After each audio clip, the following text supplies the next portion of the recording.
Sean Krieger. I'm from Watertown, Wisconsin, and this is my Cleanfire 700. This is my new furnace. I actually heat my garage, my whole house, and a workshop below the garage with this unit.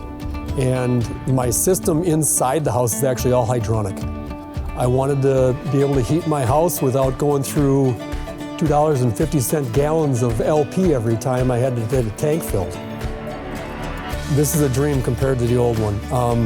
The biggest thing right now is that I'm going through easily 50% less wood, which is a lifesaver on my back, and having to cut wood and haul wood.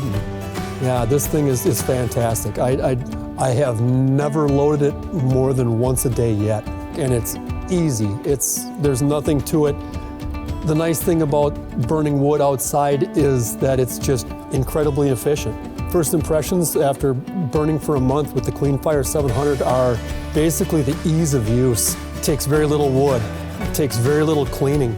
All I'm doing is cleaning out a small reaction chamber and basically cleaning some stuff out of the back. That's once every 2 weeks if I have to.